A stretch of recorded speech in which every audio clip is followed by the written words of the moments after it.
50वा वर्धापन दिन किल्ले रायगडाच्या पायथ्याशी मोठ्या उत्साहात साजरा करण्यात आला।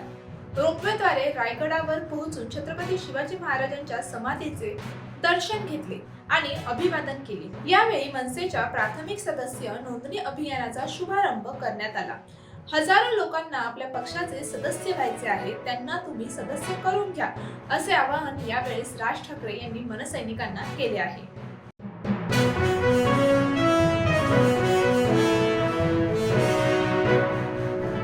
महिलांच्या आर्थिक सक्षमीकरणाला अधिक बळ देण्यासाठी राज्य सरकारने लाडकी बहीण योजनेला इतर शासकीय योजनांशी जोडण्याचा महत्त्वाचा निर्णय हा घेतला आहे। या माध्यमातून महिलांना विविध व्यवसाय व उद्योग करण्यासाठी कर्ज उपलब्ध करून दिले जाणार असल्याची घोषणा मुख्यमंत्री देवेंद्र फडणवीस यांनी दिली।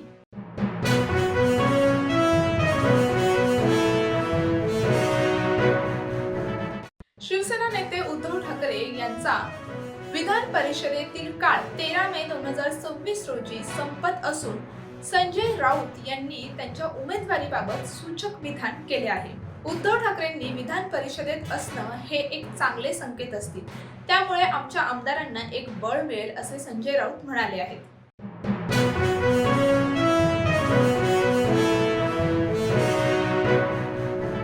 T20 वर्ल्ड कपच्या अंतिम सामन्यात टीम इंडियाने न्यूझीलंडचा 96 धावांनी पराभव करत तिसऱ्यांदा T20 विश्वचषक जिंकला।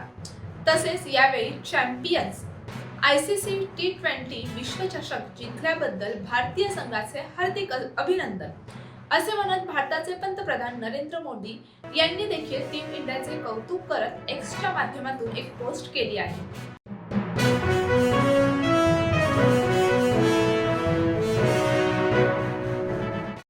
संसदेच्या अर्थसंकल्पीय अधिवेशनाचा दुसरा टप्पा आज वादळी वातावरणासह सुरू झाला आहे। इराण इस्रायल युद्धातील वाढत्या शत्रुत्वाच्या पार्श्वभूमीवर परराष्ट्र मंत्री एस जयशंकर हे पश्चिम आशियातील सध्याच्या परिस्थितीवर भाष्य त्यांनी केले आहे।